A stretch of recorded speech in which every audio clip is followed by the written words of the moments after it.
As we discovered last week during the first round of branding in Montana, the gathering occurs in the springtime, when all of the cattle that have been out grazing are gathered together via the careful work of cowboys working as a team. The fifth season of Yellowstone's episode 5, which is set in the past, opens with young John Dutton and his cowboys congregating in front of the barn in the gloom of dawn. And as he issues his orders, young Beth turns her back on them and wishes young Rip well. The gathering is a spring ritual in these parts and on the Dutton property. However, it's a risky industry and can be difficult. Rip informs Beth that his only concerns are for the present and the future. He doesn't have the time or energy to obsess over the past. In Montana, where it has been a dry year, there are already fires on the mountain.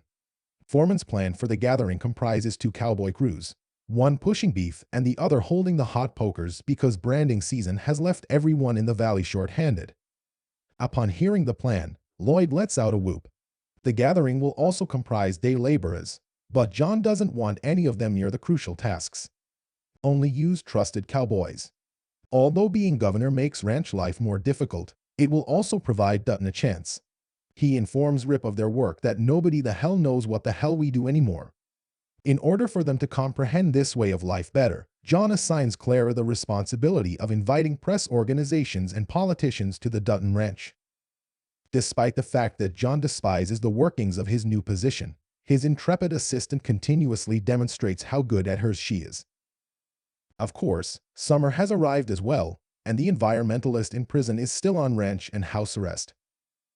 Even while Summer is learning a lot about the wider dynamics at play in ranching and the particular difficulties that come with being a cowboy, she still embodies everything Beth despises in people who would take the Dutton's land for themselves and destroy the family's way of life. John views wolves, bison, and the fate of the greater sage grouse as political issues. Beth finds it to be as easy as clenching her fist. Case, Monica, and Tate have arrived at the ranch with their horses in preparation for the gathering. The loss of baby John still hurts. However, Monica urges Case to continue working so that he can realize that his mission in life can be both professional and personal. She informs Case, "Your job didn't take him away from us. God needs him, and he died." One Dutton associate is noticeably missing from the ranch. John had complained to Clara that Case was my only son. Sarah Atwood pays Jamie a visit in the Attorney General's office, where the litigator and business tycoon have a philosophical debate about market equity's lingering stench and the airport land lawsuit.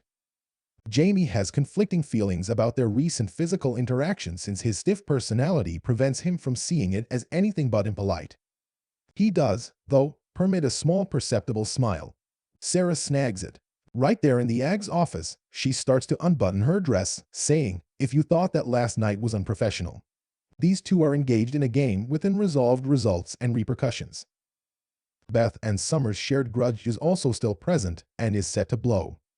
She disobeys John's orders to act civilly in the dining room of the Dutton family and instead flings challenge after challenge across the width of mahogany, continuing the grand heritage of Game of Thrones and House of the Dragon dinner table peril. As Beth and Summer trade jabs about creatures with 4-chambered stomachs and the nature of vegetarianism, John smirks, Rip casts a wary glance, and Case and Monica openly giggle at all the showmanship. And poor gator Gabriel Gilbo is there, trying to deliver his customary selection of roast game to a table where a predator and a vegan are engaging in competitive hunting. Take It Outside, Please is the best cowboy battle ever recognized with an Emmy, due to the fact that Piper Perabo and Kelly Riley ought to split the prize. Beth starts the celebrations with a fist to the face and a riotous headbutt after luring her adversary onto the front lawn.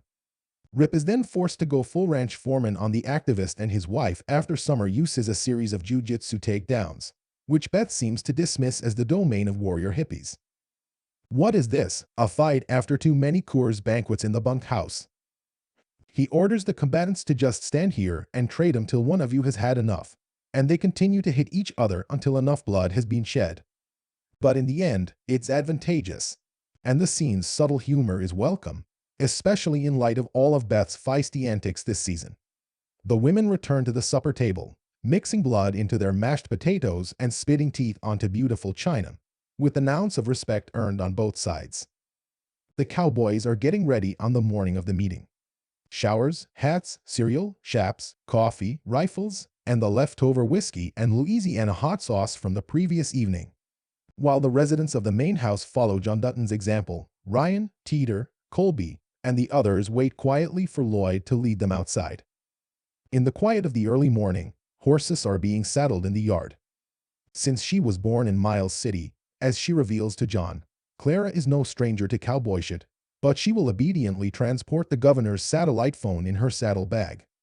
Even Beth mounts up, unable to stay behind in a drafty, practically empty mansion as her husband, father, brother, and the several cowboys set out for this difficult journey into the countryside because to her FOMO.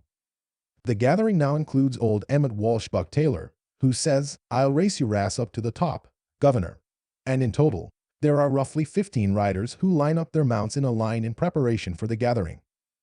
John tells his gathered squad, "We'll ride up along Mount Chisholm, drive them to Lewis Creek, hold them overnight in the meadow, and with any luck, we'll be able to get them all in one trip." John wouldn't miss the annual meeting, despite the distractions of his new work in the capital, he said in a speech he gave at the beginning of the episode when he was younger. As she sees them ride off, Monica sobs. At its most basic, this is cowboy stuff. The task is difficult, dangerous, and if the medevac helicopter scene in the next week's previews is any indicator, it may not be completed. Clara would better check the battery level on her satellite phone.